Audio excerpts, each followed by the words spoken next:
To another edition of Firing Line Radio Show. This is Philip Naiman. I got some special guests, as I always try to do here on the weekend shows. I have some special guests for you today. It's a fantastic Saturday afternoon, unless you're listening to us on Sunday morning, which is our rebroadcast at 8 a.m. on Sunday morning. So let me introduce you to my guests. In studio, I have Mr. Lou Misterly. Lou's been on twice before, I believe. He has more worldwide hunting adventures than anybody I know. He's a great guy to have in studio. I love to hear him. Lou, say hello to everybody. Hello, everybody. How are you today? They're doing fine. Good. Okay. Also on the line, I've got Craig Deleuze. Now, Craig is going to be a new addition to our show. He's actually the representative for Cal Guns Foundation and CAL-FFL, which you can find at calgunsfoundation.org or calffl.org. Craig is a pretty well-known actor, speaker, writer, and he does a lot of media commentaries for these groups. So if you ever are turning on Channel 7 News and they're interviewing somebody from Cal Guns Foundation, it's probably Craig Deleuze that you're seeing. Craig, say hello. Hello, everybody. See, you could tell he's an actor. Look how well he did that. So let me jump to you real quick here. Tell the listeners, if they're not familiar with Cal Guns Foundation, who they are and what they do. The Cal Guns Foundation is basically a nonprofit organization that works really in two different areas. One is to help educate the community at large, as well as gun owners, about the importance of being involved in the defense of the Second Amendment and really helping folks to understand what's going on, in particular here in California when it comes to the Second Amendment. The other area is working within our judicial system, working through the courts, filing lawsuits in order to help defend Californians and Americans' Second Amendment rights. As you know, the California legislature is not the most gun-friendly legislature in the country, in case you haven't noticed. I think they're only more friendly than Connecticut by a hair. By the hair on your chinny chin chin. But what we found, though, is that the courts seem to be a lot more amenable. It's becoming very, very difficult for judges to get past the whole, thou shalt not infringe part of the Constitution. And so the Cal Guns Foundation has spent a significant amount of time filing a number of lawsuits in order to basically help us to better understand and help the legislature to better understand that the Second Amendment is a constitutionally protected civil right. Now, we spent a lot of time here a couple of weeks ago on some of the law cases that came down, Peruta versus San Diego or versus Gore. But just last week, March 5th, the Cal Guns Foundation scored another victory. And why don't you tell us about the Richards-Carey case? Well, the primary point of it was, first of all, it was the first one that was filed here in Sacramento County. It was Sacramento County and Yolo County, and it was filed about 6 months prior to the San Diego case. And what the case was you basically had individuals who wanted to file for a concealed weapons permit and were denied for basically arbitrary reasons.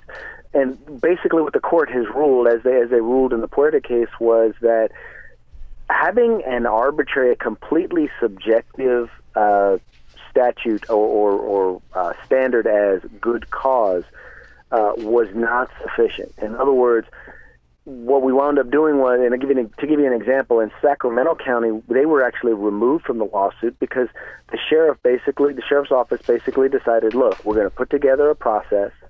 These are going to be the standards. This is the process. And as long as you meet each part of the process and you meet each standard, and they're high standards. You go through the background checks. You go through the coursework. You have to go through the interviews. And if you go through all that, then you basically shall be issued a concealed weapons permit. And I think that's all we're asking for on a statewide basis. Don't just arbitrarily decide who gets to exercise their civil rights. Everyone should be able to exercise their civil rights, and unless you can show good cause as to why they shouldn't be allowed to exercise it. We saw a lot of our listeners here are in L.A. and Orange County, and traditionally L.A., unless you were making a large contribution to the Sheriff's Foundation, you had zero chance at a CCW. So it's good to see. And Orange County just opened up the floodgates, or opened up the doors, I should say. They were flooded with applications in the last 2 weeks. As a matter of fact, their next application appointment that you can make is next February. That's how loaded they are. So, in Sacramento, it's almost a year-long wait for them in order to just get your first interview. for your concealed weapons permit. Okay, so let's talk a little bit more about on a national scale. Now, Cal Guns, the reason that they're organized is they're working here in California, but when they get decisions by the Ninth Circuit Court and others, it affects more than those in California, especially when they get to roll all the way up to the Supreme Court, correct? Oh, most definitely, because what we're talking about here is a violation of constitutional law, of federal constitutional law, not just state constitutional law. And so the real benefit is that not only does it have an impact here in California, but throughout the Ninth Circuit and potentially throughout the country. So throughout the country, we're going to bring up real quick here, we have a few minutes left in this segment, about Connecticut. Now, Connecticut was the scene of an absolute tragedy a year and a half ago or so. And they've gone overboard as far as gun control and trying to stop this from happening. They've actually jumped onto the gun confiscation role. Now, are you familiar with what's been going on there? I'm somewhat familiar with what's been going on there. In essence, you have police officers who, and some folks in the political community and the law enforcement community who are a little too excited about taking guns out of the hands of law-abiding gun owners. Yeah, you know, one of the Connecticut police officers actually was, I think it might have been Massachusetts, but I think it was Connecticut, went on Facebook and actually said he would have given a left hemispherical part of his male anatomy for the ability to kick in somebody's door and take their guns away from them. Now, put that together and you can see what I'm talking about. The man was nuts. But you actually have a police officer who said that. And here you have in the state of Connecticut, they're now going with gun confiscation, where they've made an entire class of firearms or magazines with more than 10 rounds available in them illegal, which meant that immediately, if you didn't turn them in, you're a felon. And they're estimating that this law change just created a new class, I think it's class 3 felony. Between 50,000 and or 350,000 people are now felons in the state of Connecticut.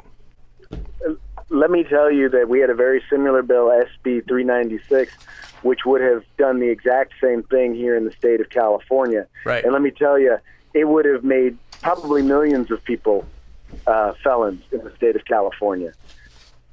And I don't know why they want to make them felons. All they ever do is release felons in California anyway. Well, unless you are an otherwise law-abiding citizen, you know, if you just happen to be, you know, caught up in the system because you robbed a bank because you were poor and unfortunate, or if you were selling drugs because once again you were oppressed by somebody, then that's okay. But you know, if you're a law-abiding citizen who bought something legally and then the state made it illegal, well, then you're going to do full time. Yeah, you're going to do full time for that. So we have legislative ability that's creating new classes of felons, and frankly, you know, what we're hearing from the Connecticut gun owners is Mulan lobby. You know, come and get them.